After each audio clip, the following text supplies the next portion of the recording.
This is such a fascinating case. So here's a guy who's kind of like probably packing up and pulling down his, artwork on the jail cell walls, getting ready to leave. And I'm just curious at this point if there's going to be any movement in the case of the serial killings that he's one of the persons of interest in. Yesterday you said you thought there might be. The family was feeling pretty good about this. Have you learned anything new today? Yeah, so we have sources who tell us that there is a lot still happening behind the scenes and that there may be some kind of outcome to this very, very soon. Obviously, we're here.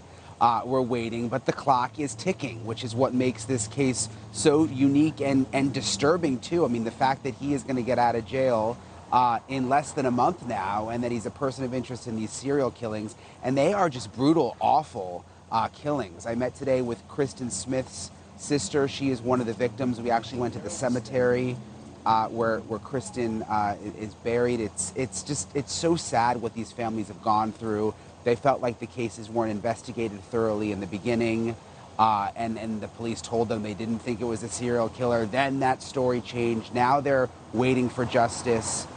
Listen to what Kristen's sister told me just a little while ago. You and your mom and the other moms have spent so much time and energy investigating and handing out flyers. I mean, do you think you'll finally be able to grieve in a way when there is an indictment or arrest? Or I mean, yeah, with me it's definitely been hard with doing all that, but I kind of figured she was dead ever since she was missing. I know my mom didn't, but I did, just because it's so out of character for her. I knew that I was never going to see her again, and that's the honest truth. And I hate to say it, but especially with the world we live in, I knew that I wasn't going to see her again. And so I kind of grieved her before I even knew she was dead.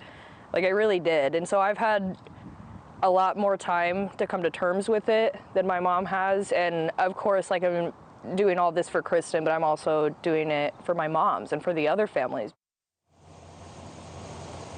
Yeah, it's really remarkable, Ashleigh, how strong all of these families are. You saw our story last night. I mean, and the moms, they've all come together. They've been investigating these cases on their own. They've been pushing and pushing and pushing for justice, and they do feel like that moment is soon going to arrive. Well, I sure hope it does for their sake, that's for sure. This is such a vulnerable population of women that, were targeted, homeless with drug problems, many of them. Does Haley believe that there are other victims that might actually end up being a part of the case against Calhoun?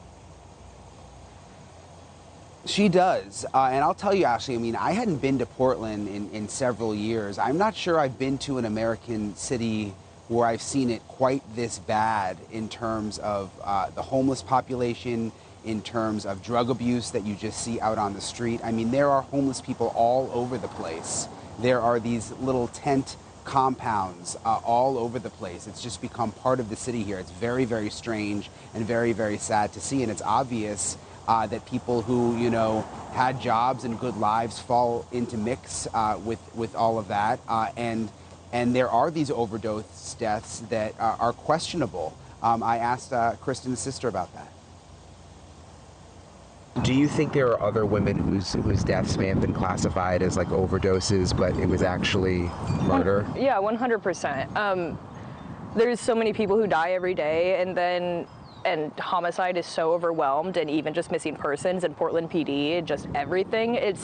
They kind of just want to open and shut cases as fast as possible, and so it's and then if there is drugs in their system, it's okay, they class it as an overdose because maybe they did overdose, but did they do that on their own, or did someone drug them? And there's so many scenarios where it goes, but I definitely think that there's more behind the scenes, especially with what we've found out investigating. It just, there's no way that that's not happening.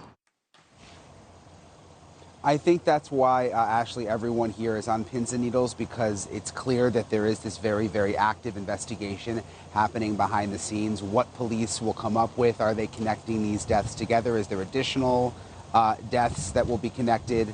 Everyone in this community is waiting to find out. Thank you for watching. Go to newsnationnow.com to find NewsNation on your television provider. And don't forget to click the red subscribe button below to get more of NewsNation's fact-driven, unbiased coverage.